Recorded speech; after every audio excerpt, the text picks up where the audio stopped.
제가 자라난 강원도 시골은 차가 들어올 수 없는, 걸어서 이 사람들만 겨우 다닐 수 있는 그런 정도의 길밖에는 없는 동네였습니다.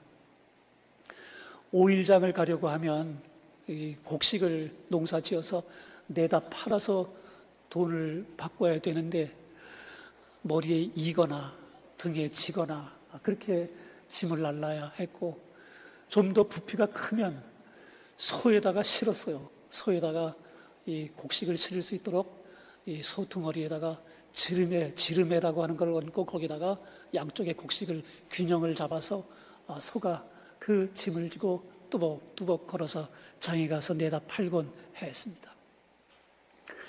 중학교까지 거리가 5km 정도쯤 됐어요. 10리가 넘는 거리인데 걸어서 통학을 할 수밖에 없었습니다. 그것도 앞에도 산, 뒤에도 산, 좌우가 다 산이고 나무가 자욱하게 있는 그런 길로 걸어서 학교를 다녔죠.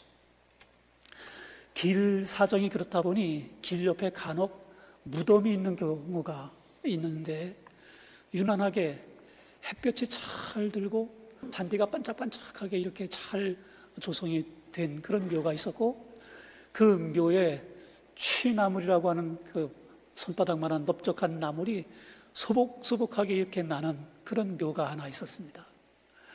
그 취나물이 그렇게 탐스러운데도 불구하고 사람들이 뜯어가지를 않아요. 무덤에 난 나물이니까 그게 뜯어다가 나물로 무쳐 먹기에는 꺼름직했던 거죠. 새마을 운동이 한창이던 어느 해에 우리 동네에 차가 들어올 수 있는 신장로를 만들게 됐습니다. 그런데 그 지금 말씀드린 묘가 있는 그 자리도 도로가 확장되면서 이 묘를 옮겨야 되는 상황이 됐는데 묘에 주인이 없어요.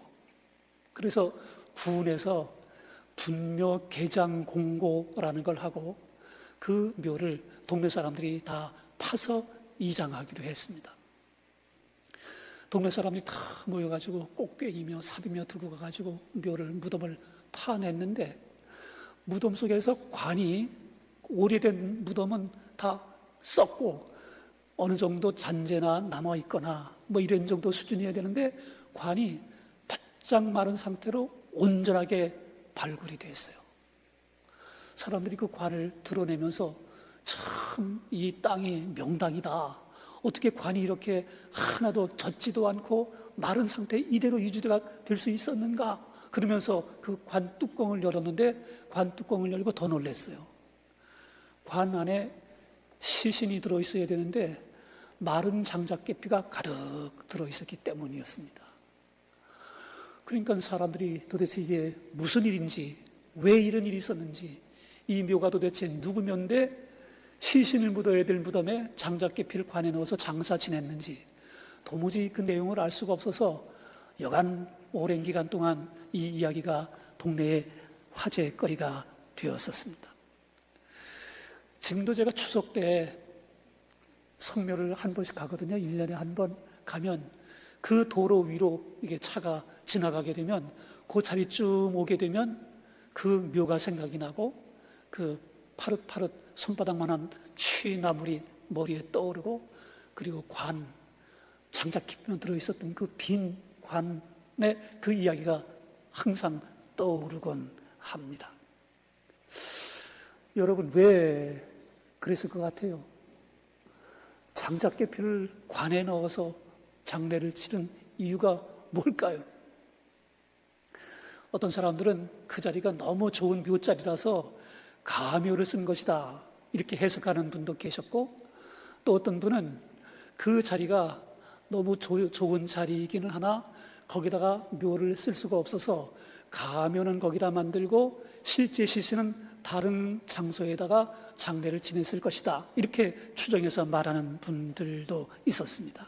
뭐 어느 게 정답인지는 알 수 없어요. 예루살렘 예수님의 무덤은 그때로부터 지금까지 빈 무덤입니다. 예수님의 빈 무덤도 많은 질문거리를 제공합니다. 예수님의 무덤은 왜 빈 무덤일까? 마태가 기록한 것처럼 경비병들이 잘 때 제자들이 밤에 와서 시신을 도둑질해 간 건 아닐까?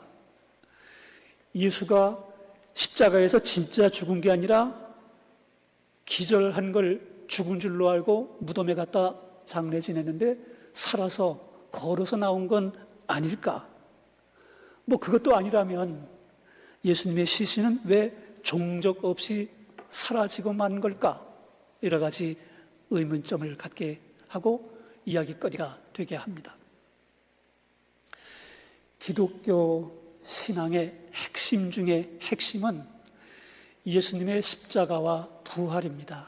한번 따라해 보겠어요? 기독교 신앙의 핵심은 예수님의 십자가와 부활이다.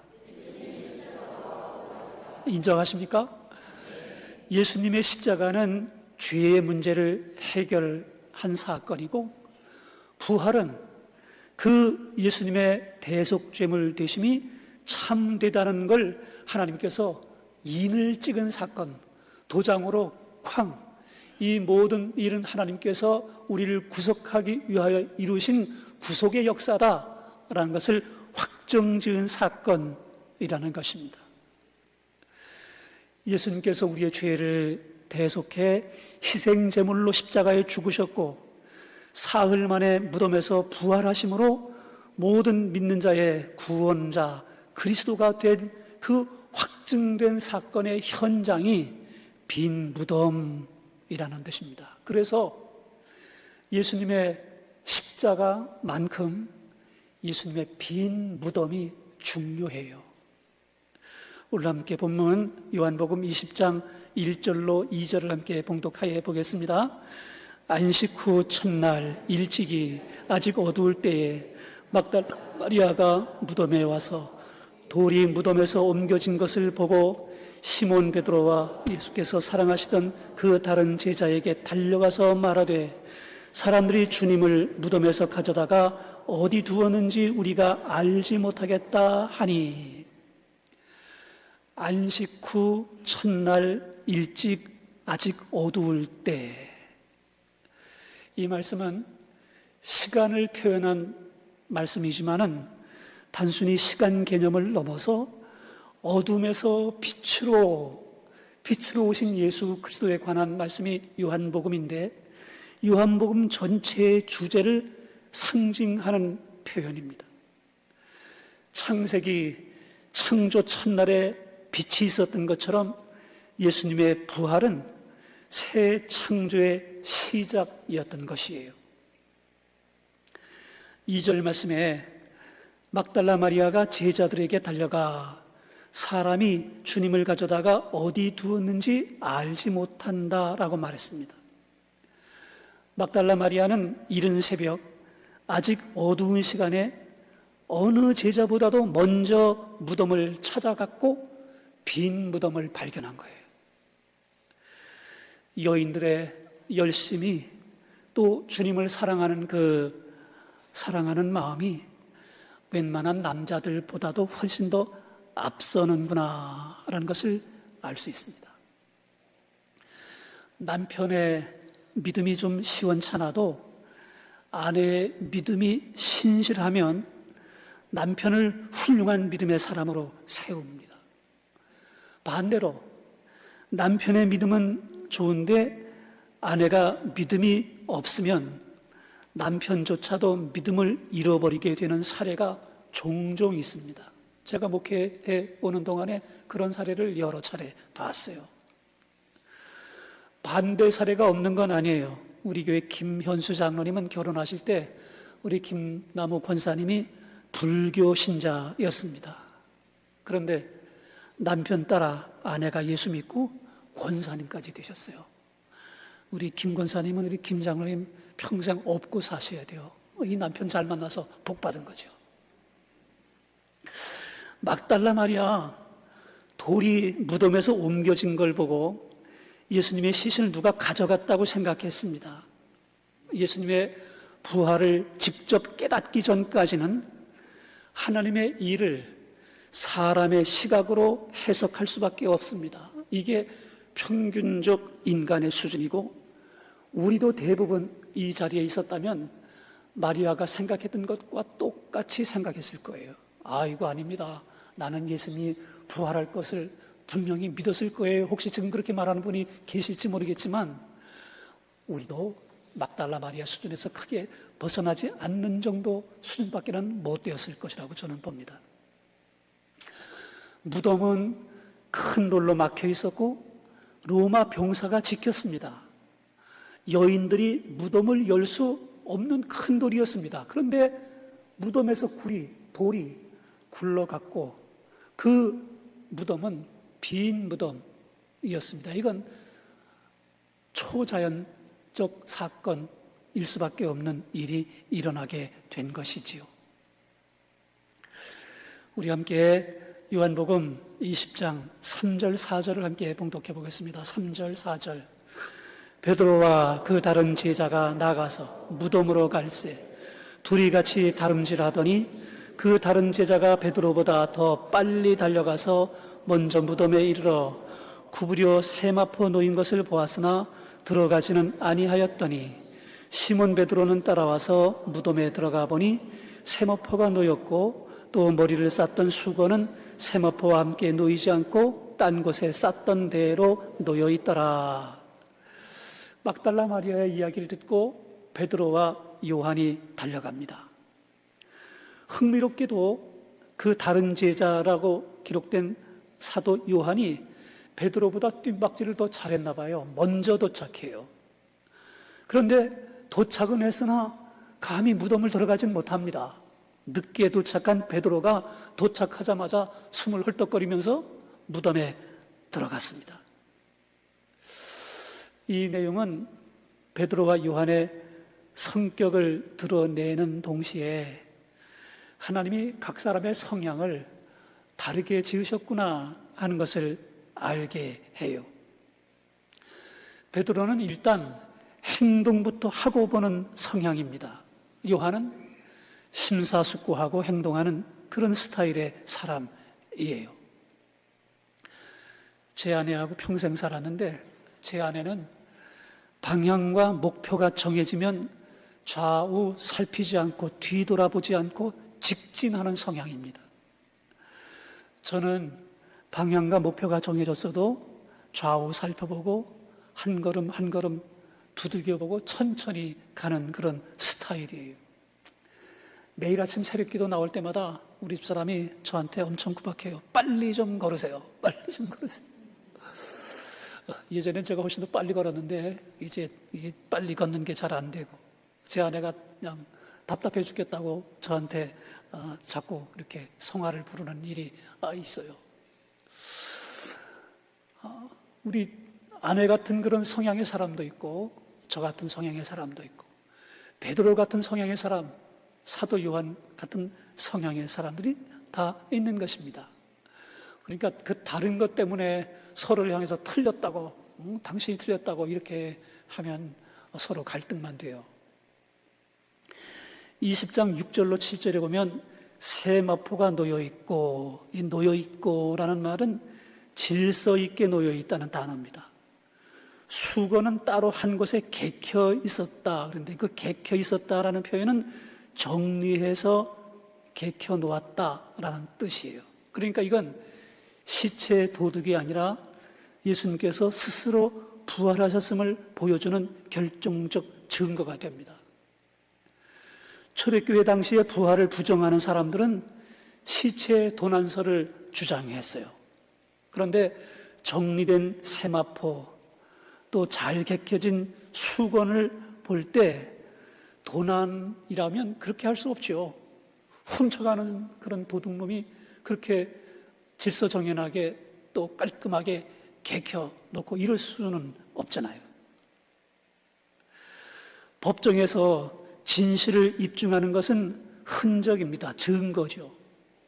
CCTV, 지문, DNA 같은 무덤의 세마포와 수건은 하나님의 법정에 남겨진 증거물로 질서 있게 놓여진 세마포와 정리에 개켜놓은 수건은 예수님 부활의 결정적 흔적이고 증거물이라는 걸 알아야 돼요. 우리가 믿음의 삶 살게 될 때 하나님은 저와 여러분에게도 증거, 흔적을 남겨주세요. 말씀을 통해서. 어떤 경우는 기도, 응답을 통해서, 어떤 경우는 신비한 영적 체험을 통해서 우리에게 믿는 사람으로서의 확증을 가질 수 있는 흔적을 남겨줄 때가 있습니다. 그런데 영적으로 좀 둔한 사람은 그런 증거를 보고도 그냥 지나치는 경우가 많아요. 하나님께서 은혜의 증거로 흔적을 우리에게 남겨주셨는데도 그게 그냥 자연스럽게 된 일이거니 이러고 그냥 지나가 버리는 일이 있다는 거지요. 우리 서천하신 남궁영 우리 집사님은 우리 최임순 권사님과 함께 우리 교회 성심을 다해서 교회 섬기시고 매일 새벽에 교회 한 바퀴 다 돌아보시고 어디 문이 열렸나, 누가 담배꽁초 버리고 가진 않았나, 그렇게 열심히 교회를 섬기셨어요. 그 남궁영 집사님은 교회를 함께 아내와 더불어 등록하고 예배를 드리기 시작한 그 날로부터 딱 담배가 끊어졌어요. 금연해야지, 내가 절대 담배 안 피울 거야 결심해서 된 게 아니고 저절로 담배가 끊어졌어요. 담배를 피우려고 하면 냄새가 역하고 담배 연기 속에 있기만 해도 숨이 차고 주변에 있는 다른 사람들이 담배를 권해도 머리가 아파서 피울 수가 없었답니다. 하나님께서 우리 남궁 집사님에게 주신 믿음의 흔적, 하나님의 자녀가 된 증거를 나타내 보여주신 거죠. 한 예를 든 거지만 여러분 모두에게, 저에게도 그런 증거와 흔적을 하나님께서 남겨주셨습니다. 나에게 남겨주신 믿음의 그 흔적, 그 증거는 어떤 것이 있나 좀 살펴보는 저와 여러분이 되시기를 바랍니다. 함께 요한복음 20장 8절로 10절을 함께 봉독하겠습니다. 8절. 그때야 무덤에 먼저 갔던 그 다른 제자도 들어가 보고 믿더라. 그들은 성경에 그가 죽은 자 가운데서 다시 살아나야 하리라 하신 말씀을 아직 알지 못하더라. 이에 두 제자가 자기들의 집으로 돌아가니라. 아멘. 8절 말씀을 보면 무덤에 먼저 갔던 그 다른 제자도 들어가 보고 믿더라. 사도 요한을 가리켜 한 말인데, 보고 믿더라, 보고라고 하는 단어는 시각적으로 봤다라는 뜻도 되지만 깨닫다, 인식하다라는 의미를 담은 단어입니다.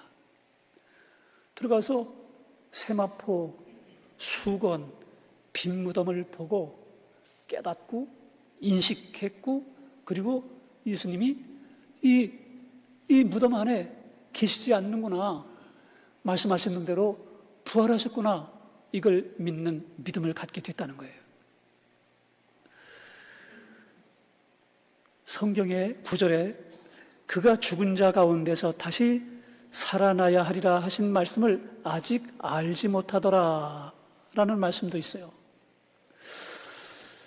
주께서 십자가에 죽으실 것에 관해 말씀하시고 다시 부활하실 것에 대해서 그렇게 수차례 제자들에게 말씀하셨음에도 불구하고 아직 그 말씀을 알지 못하고 그 말씀이 기억나지 않는 상태에 있었으나 그럼에도 불구하고 보고 믿는 믿음은 가졌던 거예요. 믿음은 모든 걸 다 확적하게 알아서 생기는 게 아니에요.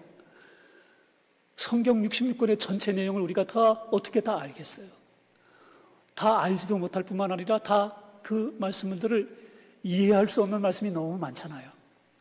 그럼에도 불구하고 우리 모두는 성경 66권의 말씀이 하나님이 우리에게 구원의 은혜를 증거한 말씀으로 그대로 믿잖아요. 내가 다 지식적으로 알아서 믿는 게 아니라 지식적으로는 아직 좀 불완전하지만 하나님께서 이루신 여러 가지 증거들을 보게 될 때 미루어 이 66권 말씀 전체가 다 진리이구나 미루어 믿는 믿음을 우리가 가지게 되는 거죠. 제자들은 20장 10절에 보면 이에 두 제자가 자기 집으로 돌아갔다 이렇게 기록하고 있는데, 빈 무덤으로 인해서 부활하신 예수님을 아직 만나지 못했기 때문에 혼란스러운 상태 가운데 있었지만, 그러나 이미 그 마음 심령 속에 믿음은 시작되고 믿음은 내재된 상태가 된 거예요. 우리가 다 잘 기억하는 것처럼 당시의 제자들, 특별히 12제자들, 두려움으로 숨어있던 사람들이었습니다. 도망갔던 사람들이지요. 그런데 예수님의 부활을 목격한 이후에 담대한 믿음의 사람들이 됐습니다.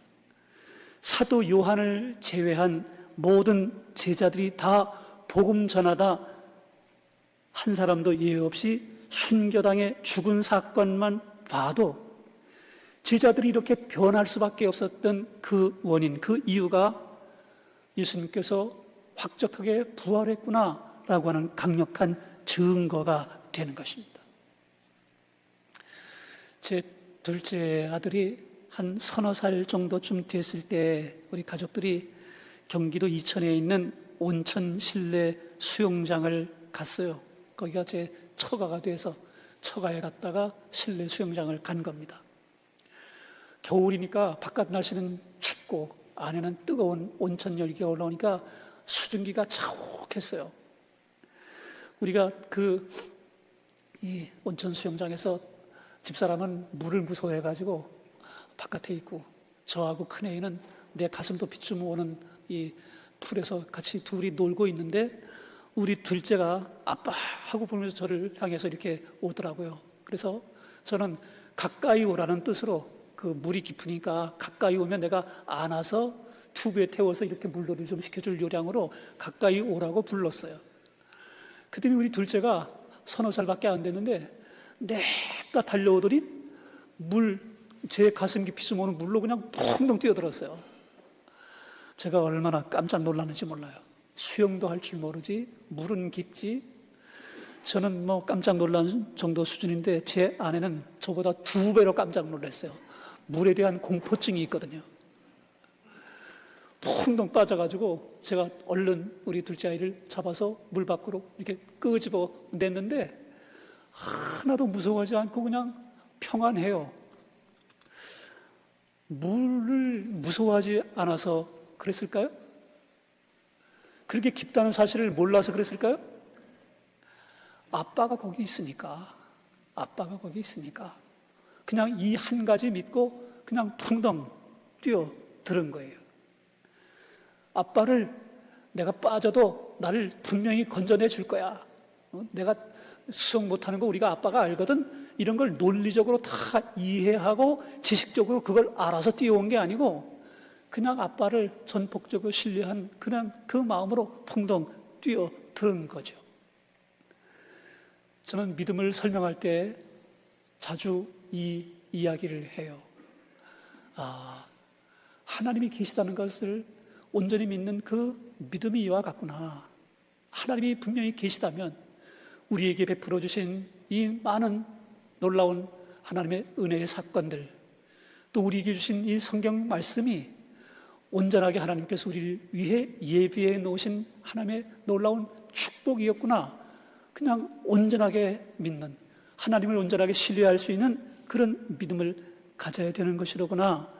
완전하게 지식적으로 알아서가 아니라 신뢰하는 그 믿음으로부터 제대로 된 믿음이 출발되게 되는 출발점이 되는구나 라는 것을 깨닫게 됩니다. 성경의 모든 것을 다 알지 못합니다. 그러나 우리 주께서 남겨주신 빈 무덤의 증거를 붙들고 한 걸음 한 걸음 나아가게 되면 죽은 자를 살리시는 그 하나님의 놀라운 능력이, 또 사흘 만에 무덤 가운데서 살아나신 주 예수 그리스도의 구주 되심이 온전하게 믿어질 수밖에 없는 믿음이 우리 가운데 있게 돼요. 빈 무덤은 예수님의 십자가만큼 중요해요. 여러분 앞으로 이제 성지순례 가셔서 이스라엘의 성지순례 가면 성묘교회라는 교회를 여러분들 다 가시게 될 텐데, 거기에서 그 갈보리 언덕에 못 박혔던 그 현장, 그리고 예수님을 매장했던 그 무덤, 이걸 거기서 다 직접 눈으로 확인하시게 될 거예요. 요 얼마 전에 그 무덤을 다시 개장해서 청소하고 다시 그거를 제자리로 이렇게 정리해 놓은 그런 일이 뉴스에 한번 나온 일이 있었어요. 그걸 관리하는 어느 교파인지 모르겠는데 그 교파에서 철저하게 성지 중에 성지니까 그걸 엄격하게 관리하고 있으면서 몇 년 주기로 한 번씩 그렇게 빈 무덤을 청소하는 그런 행사를 하곤 하더라고요. 부활의 주 예수 그리스도, 부활의 주 예수 그리스도, 우리가 분명히 마음에 새기고 하나님 앞에 이 믿음이 조금도 흔들리지 않는 확적한 믿음을 가진 저와 여러분 모두가 다 될 수 있길 주의 이름으로 축복합니다. 아멘.